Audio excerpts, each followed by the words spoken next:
തദ്ദേശ തെരഞ്ഞെടുപ്പിൽ എല്ലാ ജില്ലകളിലും മുന്നേറ്റമുണ്ടായതായി ബി.ജെ.പി. സംസ്ഥാന നേതൃയോഗം വിലയിരുത്തിയതായി സംസ്ഥാന ജനറൽ സെക്രട്ടറി എം.ടി. രമേശ്. വോട്ട് ശതമാനത്തിൽ കുറവുണ്ടായെങ്കിലും ജയിച്ച സീറ്റുകളുടെ എണ്ണത്തിൽ വലിയ വർധനവുണ്ടായി. തിരുവനന്തപുരം കോർപ്പറേഷൻ ഭരണം പിടിച്ചു. ബി.ജെ.പിക്കെതിരെ കേരളത്തിലും ഇന്ത്യ സഖ്യം രൂപം കൊണ്ടുവരികയാണെന്നും എം.ടി. രമേശ് കണ്ണൂരിൽ പറഞ്ഞു.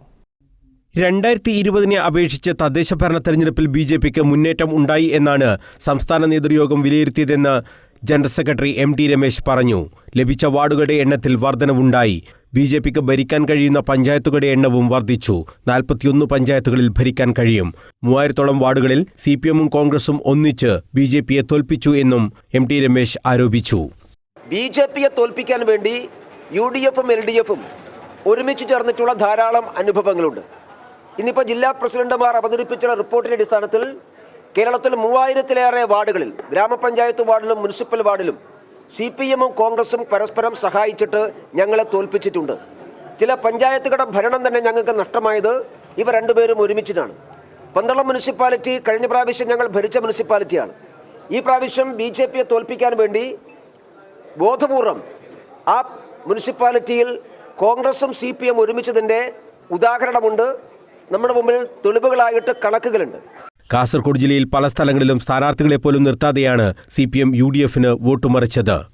കാസർഗോഡ് ജില്ലയിലെ ഞങ്ങൾ ഭരിച്ചുകൊണ്ടിരുന്ന ഞങ്ങൾക്ക് ഭരിക്കാൻ സാധ്യതയുള്ള 2 പഞ്ചായത്തിൽ LDF സ്ഥാനാർത്ഥിയെ പോലും നിർത്തിയിട്ടില്ല. ഒരു വാർഡിലും LDF സ്ഥാനാർത്ഥി നിർത്തിയിട്ടില്ല. ഒരു പഞ്ചായത്തിൽ UDF സ്ഥാനാർത്ഥി നിർത്തിയിട്ടില്ല. 2 പഞ്ചായത്തിൽ ഞങ്ങളും UDF നേരിട്ട് മത്സരമാണ്. ഒരു പഞ്ചായത്തിൽ ഞങ്ങളും LDF നേരിട്ട് മത്സരത്തിലാണ്. ഇങ്ങനെ സ്ഥാനാർത്ഥികളെ പോലും നിർത്താതെ സ്ഥാനാർത്ഥികളെ നിർത്തിയിട്ട് വോട്ട് മറിച്ചും ബി.ജെ.പിയെ തോൽപ്പിക്കാനുള്ള പരിശ്രമമുണ്ടായി. ഭാവിയിൽ കേരളത്തിൽ രൂപപ്പെടാൻ പോകുന്ന ഇന്ത്യ സഖ്യത്തിന്റെ സൂചന ഈ തെരഞ്ഞെടുപ്പിൽ കണ്ടു. തിരുവനന്തപുരത്ത് ആര് മേയർ ആകണമെന്ന് അവിടുത്തെ ജില്ലാ കമ്മിറ്റി തീരുമാനിച്ച് സംസ്ഥാന നേതൃത്വത്തെ അറിയിക്കും.